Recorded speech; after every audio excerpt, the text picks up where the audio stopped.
Hey Santiago, this is Coach Eric. Hope you're having a great Easter. Taking a look at both of these swings. These are the two that I chose, and I'm going to go over and look at the other ones as well.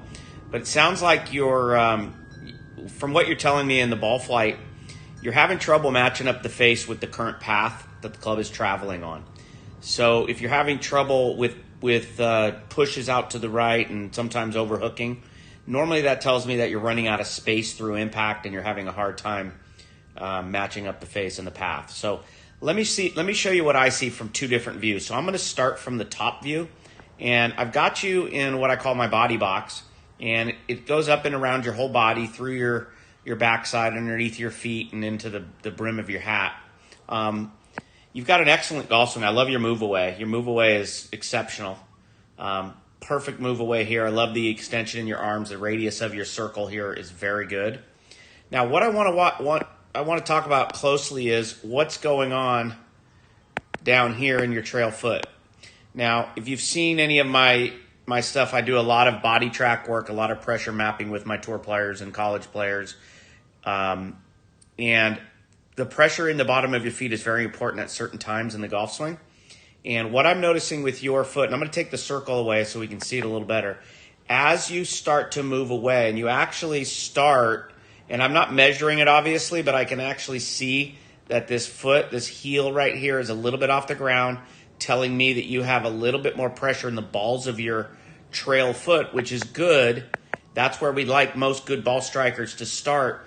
But as you start to take the club away, you maintain the pressure in the ball of that right foot, and it never moves into your trail heel. Now, what we call that in a pressure mapping world is a counterbalance.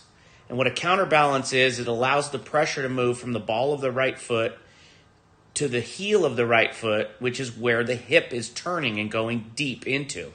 So normally what we like to see is we like to see the pressure go into about 60% into this heel. Okay? And to do that, we're going to allow this trail leg to extend a little bit more and let the right hip get deeper behind you.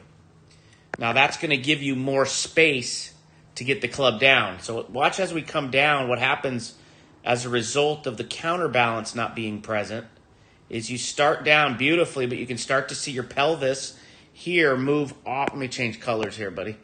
You can start to see your pelvis and your backside start to move off the back line. And if I take you back one click into about P5 position right here, position 5 being lead arm parallel to the ground, what we see in our best ball strikers is at this point in the golf swing, the player has regained the flex in both knees, and both knees should be in a really squatted athletic position, and the knees should be level. And you can see that your right knee is still behind your left knee. So here's your front knee here, and here's your back knee here. Okay, so we can fix all of this by getting the right hip deeper in the backswing and getting into a counterbalance and letting the heel take the pressure in the backswing. So we're going to plant that trail heel. Okay, so as you come into impact, you can see when we lose that space, your club's in actually a really, really good position right here, parallel to your trail arm, which is excellent. But because you're closer to the ball by 4, 5, 6 inches and still on the balls of your feet, you're going to be pushing this ball out to the right. If you don't square the face, you're at the mercy of good timing in your hands. And you can see right here, if you watch your feet really carefully, you can see you're up on the toes here. Okay, and then the heels start to plant in the lead side. So we're a little bit in the toes, a little bit too long. Now, again, in a pressure world, the toes for me are the brakes. The heels are the accelerators. Your hips cannot accelerate through impact and around to the left because your pressure is still on the brake. All right? So that would be the first step there from that point of view. From a down-the-line view, you and I would be looking at getting a little bit more trail leg extension here. Okay, that right hip's going to be higher and a little bit deeper, and we're going to feel the pressure move into that trail heel.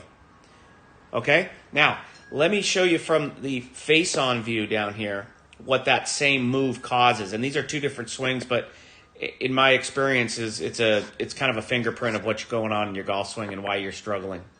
So if I take a line on your trail hip here, and you can actually do this after today, after this video, next time you go practice, is stick an alignment stick in the ground just outside your trail leg and let it go up to your hip.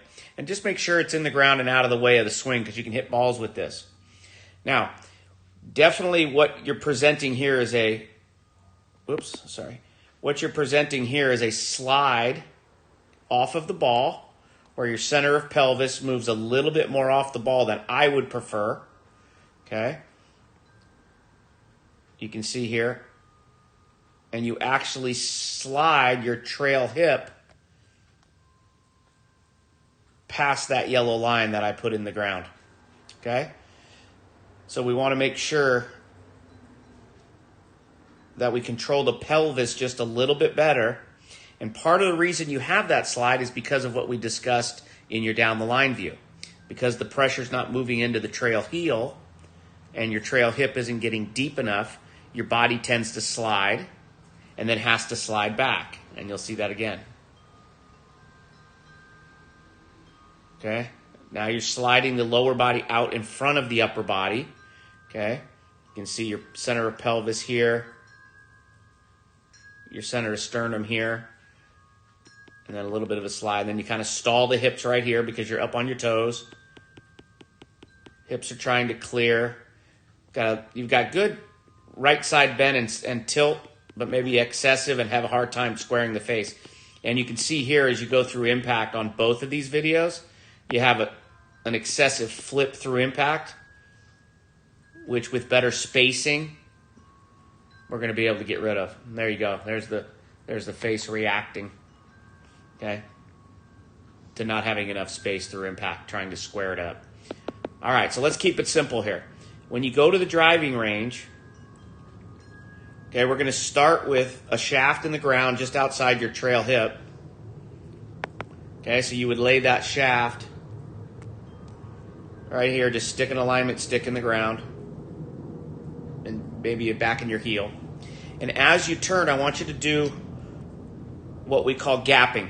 I want you to do trail hip gapping, which means your center of pelvis is going to feel as if it stays right here, and you're going to start to rotate the trail hip behind you, allowing your right leg to extend.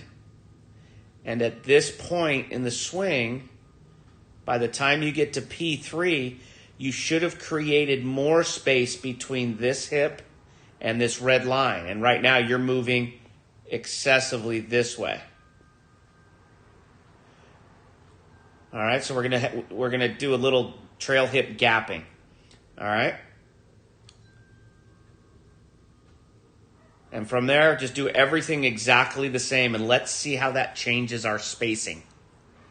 All right, Santiago, hope that helps, and I'm going to take a look at your other videos, the driver videos, and if you have any questions, please just send me a message, and I'll give you any feedback that you need before you go out and train.